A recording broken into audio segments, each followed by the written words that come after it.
Hi guys, welcome back to my YouTube channel. If this is your first time here, thank you so much for stopping by. Please make sure to smash that subscribe button and turn on your post notifications so you don't miss out on any of my videos. So today I wanted to watch and learn about a historical event that basically affected people all over the world. We are going to be looking at the 2015 Paris attacks and specifically a timeline that shows how the event of that night unfolded minute by minute. It was said to be a night that shocked France and the entire world, and it had a huge impact on security, politics, and how people thought about terrorism in Europe.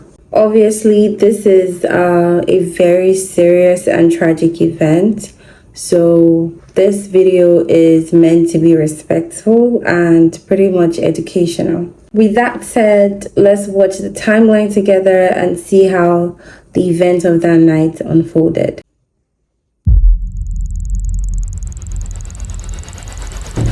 November 12th, 2015. Just before 7 p.m, 3 cars are caught on CCTV at a toll booth in northern France. They're heading toward Paris with 6 Kalashnikov rifles, 1 automatic pistol, 4 knives, and 9 explosive belts in their boots. Inside the cars are 11 radicalized Islamists. Within 24 hours, they will launch multiple terrorist attacks on the French capital. On nous parle d'une fusillade et d'une prise d'otage à l'intérieur du Bataclan. Je me suis dit, ça y est, on y est. Paris est la cible de multi-attentats terroristes. On parle de 3 explosions au Stade de France. Monsieur, qu'est-ce qui s'est passé? Il y a eu un attentat. Il y a plusieurs dizaines de tués. C'est une horreur. Dans la première phase, c'est le chaos. S'il vous plaît, qu'est-ce qui se passe? Ça tirait, c'était horrible. 10 years after the November 13th, 2015 attacks, Le Monde has reconstructed what happened that night, from how the terrorists prepared to their final assault on the Bataclan concert hall. C'est une situation extrêmement dégradée, et sur le papier, ça peut pas bien se passer.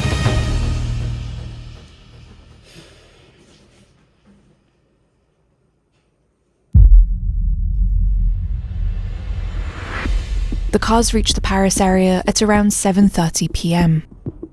The terrorists split up between 2 hideouts they had rented a few days earlier. They spend the night there. They prepare for their attacks during the day on November 13th. In one hideout, the terrorists researched the Bataclan. These screenshots, later recovered from their phones, show they looked up the concerts scheduled that evening and the venue's layout. The other terrorists drive around Paris in the afternoon. Their phones locate them near Place de la République, Boulevard Saint-Martin, and close to the Stade de France. The 3 areas are written on a piece of paper found in their car. Attacks will take place near these locations. But a 4th location confused investigators: Charles de Gaulle Airport. One of the terrorists goes there shortly after 6 p.m, but no attack is carried out. On peut imaginer qu'à ce stade, il y avait un certain nombre de cibles potentielles avec des choix qui n'étaient pas définitivement arrêtés. Ça fait partie des questions de ce dossier. At 7:44 p.m, the terrorists return to their hideout. They leave less than an hour later to begin their killing spree in Paris.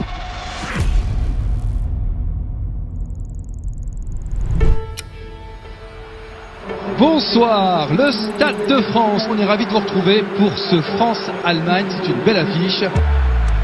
Le soir, il y a un match de foot entre la France et l'Allemagne. Et moi, il se trouve que je suis plutôt originaire du Sud-Ouest, donc je suis plutôt branché rugby que football. Mais j'avais été invité à voir le match et mon chef de cabinet me dit « Bon, quand même, un jour, il faudra que vous fassiez un effort pour répondre à une invitation pour un match de foot. » The first group arrives at the Stade de France around 8:45 p.m, led by Salah Abdeslam. He drops off 3 terrorists and drives away. Et ce soir-là, j'étais pas tranquille. Quelque chose, le contexte faisait que, en fait, on n'était jamais tranquille. C'est parti avec un coup d'envoi donné par les Allemands. 9 p.m, kick-off time. But the terrorists aren't inside the stadium. They're here. One of them is on the phone. There seems to be a problem. Visiblement, ils n'avaient pas l'habitude d'aller à des matchs de foot dans des grands stades internationaux. Et je me demande si naïvement, ils n'ont pas pensé qu'ils allaient pouvoir rentrer beaucoup plus facilement dans le stade. At 9:15 p.m., the terrorists walk up this alley. One positions himself on the terrace of this restaurant, and at 9:16 p.m., he detonates his suicide vest. What? The explosion kills a bus driver and injures 3 other people. Quand il y a eu la première explosion dans le stade, j'ai pensé que c'était un pétard, style pétard agricole. Mais en fait, assez simultanément, j'ai reçu un premier appel du centre opérationnel qui me disait il y a une fusillade dans Paris. C'est là que j'ai décidé de sortir du stade. A second suicide bomber is standing in front of Gate H 4 minutes later. At 9:20 p.m., he triggers his vest.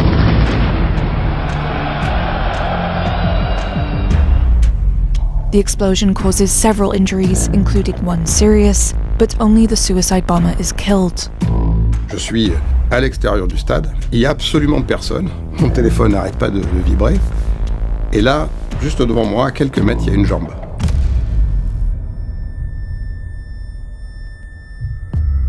J'avance vers le reste du corps, et sous le t-shirt, il y a des fils électriques qui sortent.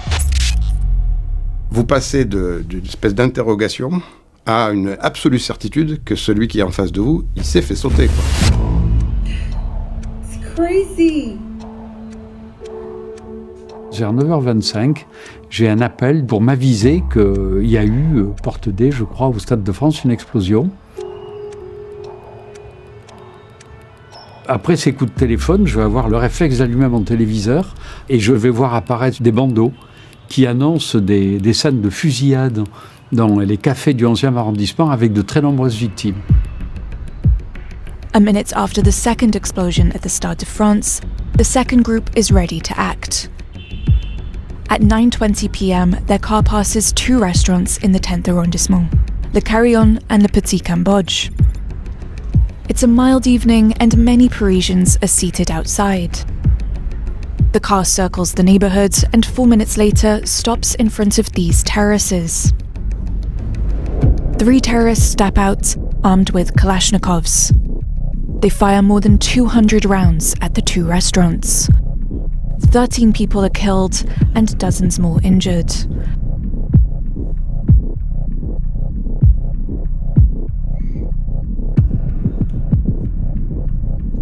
Less than a minute later, they get back in their vehicle and drive 400 meters to their next stop, La Bombière Bar. 2 terrorists fire at its terrace, and another targets the terrace of the La Casa Nostra restaurant.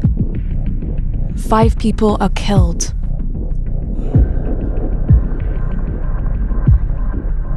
The terrorists continue through Paris, driving for about 10 minutes, until at 9:36 p.m. they stop near the bar Le Belle Équipe. They fire 164 rounds at the terrace, killing 21 people.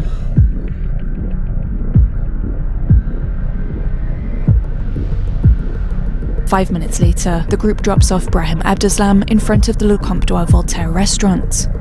He enters, stands among the customers, and detonates his explosive belt. Brahim Abdeslam is the only person killed, but many in the restaurant are injured.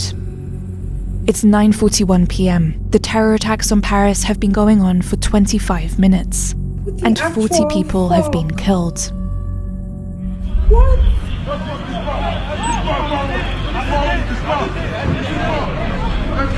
Monsieur, qu'est-ce qui s'est passé?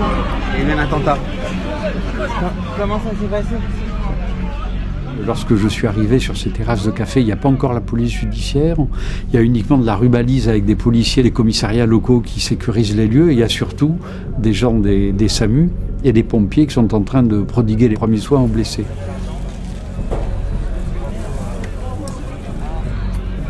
Quand vous êtes confronté à ce qui s'est passé sur les terrasses, pour les premiers intervenants, c'est terrible. Vous avez les familles, les amis, le public qui est là et qui vous dit il faut vous occuper de c'est ma sœur, c'est mon mari, c'est mon frère. Bon, et vous êtes forcément déchiré parce que si vous voyez que la sœur c'est fichu, il n'y a rien à faire, elle est déjà morte ou elle va mourir dans la minute qui va suivre, il faut pouvoir dire dans les yeux monsieur ou madame, votre mari ou votre femme ou votre fille, je ne peux plus rien faire pour elle. Et humainement, ça, c'est vraiment compliqué, quoi. Et vous le portez pour le restant de vos jours. De l'aveu même des policiers, ils sont abasourdis par ce qui vient de se passer. Ils n'ont pas de consignes, ils essayent de sécuriser au maximum, de rassurer les habitants en leur disant « mettez-vous à l'abri, restez chez vous ». Et tout le monde est sur ses gardes aussi ici ce soir encore à Paris, dans la mesure où on ne sait pas combien de terroristes ont agi et combien sont encore en liberté dans les rues de Paris. On est pris à ce moment-là dans une sorte de course où il y a des tas d'informations qui vont arriver. Là, je suis pendu à mon téléphone en permanence et c'est à ce moment-là que je vais apprendre effectivement qu'il y a quelque chose en cours au Bataclan.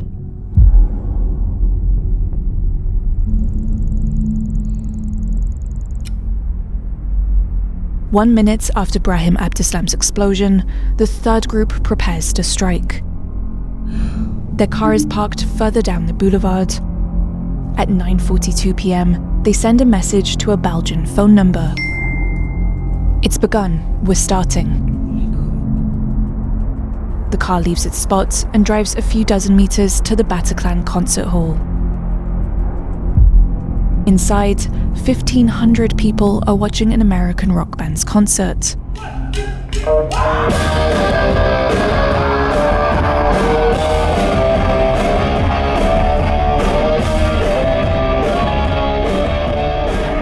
Il y avait une super ambiance, la salle était pleine, ça dansait, ça chantait, enfin c'était un bon concert. Très bon concert.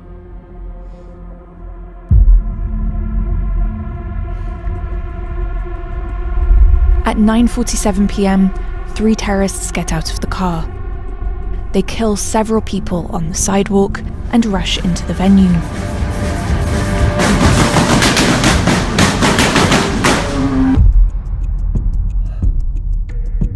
Ça tirait, ça hurlait, c'était une panique générale et c'était horrible. Once inside, the terrorists fire into the crowd.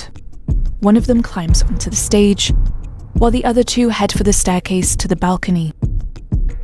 Le premier réflexe a été de se dire il faut sortir de la salle.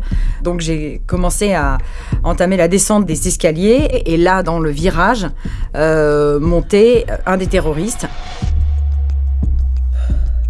J'ai fait demi-tour tout de suite. Lui ne regardait pas dans ma direction, donc il m'a pas forcément vu. Security staff open emergency exits on the ground floor. Between rounds of gunfire, some concert goers manage to escape.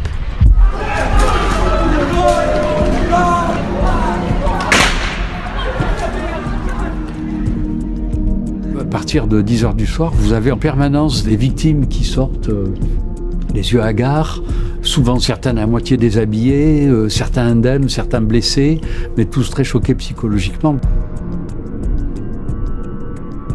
Inside, the terrorists shoot people at random.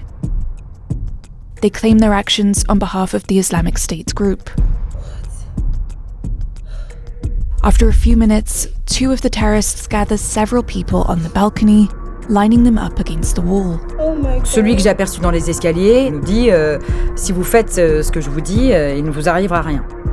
Bon, ça mange pas de pain, je l'ai cru, je me suis dit voilà, on va être extrêmement docile, extrêmement obéissant et puis on va s'en sortir.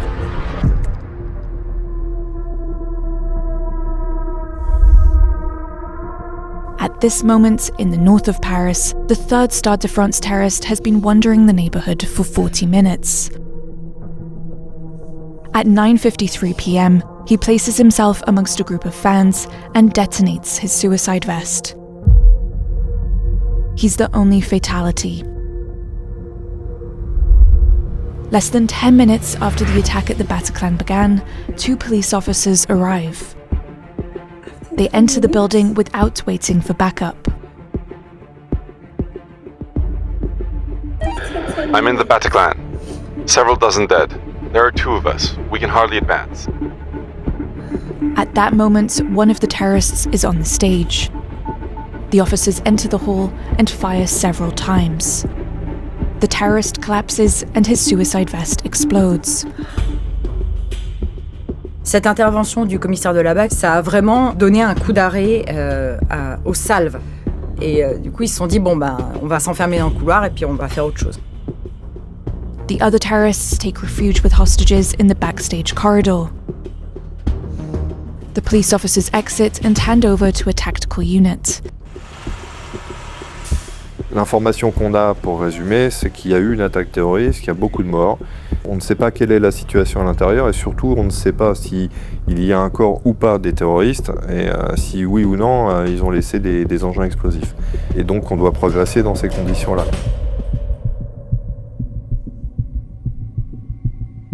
At 10:20 p.m., 30 minutes after the start of the attacks, the intervention brigade enter the Bataclan. Il y a pas mal de lumière, donc on voit à peu près, mais il y a surtout beaucoup de gens par terre. Et en fait, on comprend après que les terroristes tiraient sur tous ceux qui parlaient, essayaient de se lever, dont les téléphones sonnaient. Donc tous ceux qui étaient au sol, qui n'étaient pas blessés, n'osaient même plus bouger. They secure the ground floor to evacuate the wounded. They have no idea that terrorists are still inside with the hostages. Je pense que clairement, c'était pas du tout prévu qu'ils nous prennent en otage. Ils se retrouvent donc avec une dizaine de personnes sur les bras, et là commence l'impro. Around 11 p.m., an officer reaches the corridor.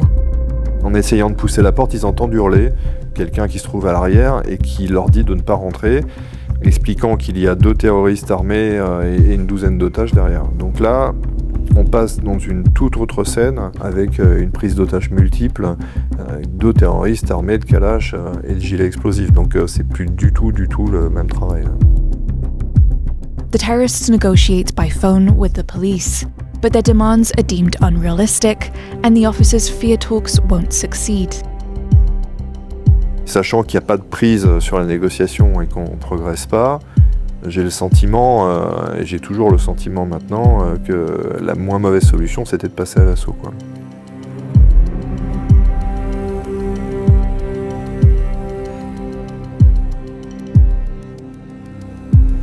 C'est toujours très dur à vivre, ces assauts, parce que quand on prend ces décisions, on est, j'allais dire, un peu à l'abri en arrière. Donc on a le son, mais pas l'image. Ce qu'il faut comprendre, c'est qu'un assaut comme celui-ci, il y a énormément d'inconnus. On ne sait pas où sont les otages. On ne sait pas s'ils sont immédiatement derrière la porte, s'ils sont au bout du couloir, si les terroristes nous font face tout de suite. Donc de toute manière, il y a une part d'improvisation extrêmement grande.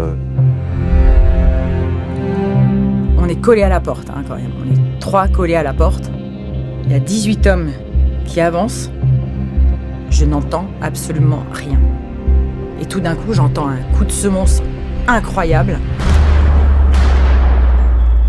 At 18 minutes past midnight, the tactical unit launches an assault. The officers break down the door and rush into the corridor. On est totalement désorientés, on est assourdis, ça tire un peu aussi.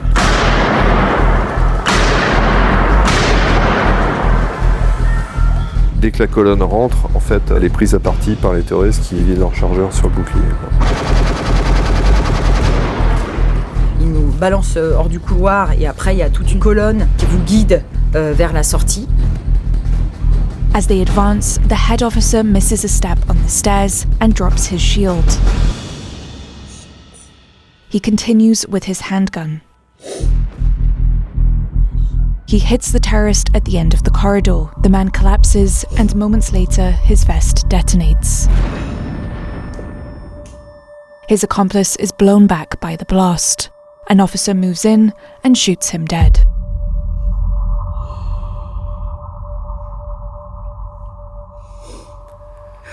Alors le sentiment après l'assaut est étrange parce que sur le papier on pouvait pas imaginer mieux, quoi. Enfin on a eu un blessé quand même, mais tout le monde rentre à la maison, c'est presque inespéré. Néanmoins, vous avez 90 morts. C'est trop pour pouvoir se satisfaire.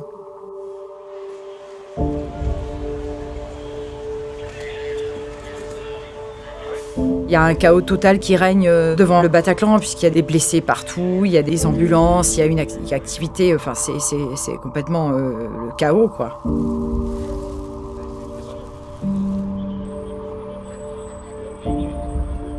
Vous rentrez dans le Bataclan, au rez-de-chaussée, il y a 78 personnes qui sont par terre. C'est pas très grand le Bataclan. Ça fait beaucoup de monde par terre quand même. C'est dramatique hein, comme spectacle. Moi, c'est là vraiment où je vais prendre conscience de l'extrême gravité de ce qui s'est passé. C'est indescriptible comme scène. Hein. Moi, je me souviens d'une jeune femme qui avait son téléphone dans son pantalon, à travers la poche, qui avait marqué maman sur l'écran du téléphone. Et j'ai souvent pensé à cette maman inconnue. Vous savez que sa vie vient de basculer à cette pauvre femme, mais vous pouvez strictement rien faire. Vous ne pouvez pas prendre le téléphone et c'est pas possible. Et là, vous vous imaginez, parce que ces gens-là, ils avaient l'âge de mes enfants, quoi. Donc ça, c'est très difficile.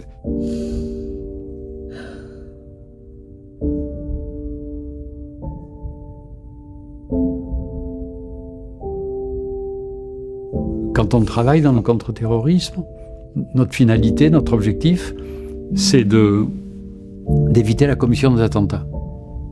Et ça, objectivement, vendredi 13, on n'a pas pu l'éviter et on a effectivement conscience de tout ça. C'est un sentiment, je pense que moi qui ne me quittera jamais, et je pense que tous les acteurs du contre-terrorisme ont de la même façon.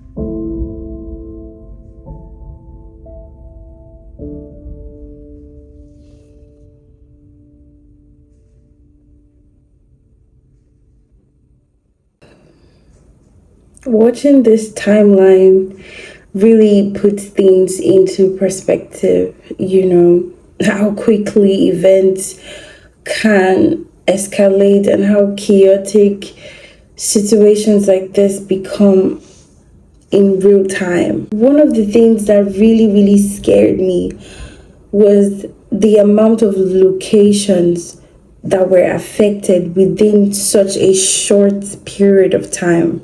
I can't even begin to imagine how frightening that was for the people that are living in Paris that night. Over 130 people lost their lives that night, and hundreds more were injured.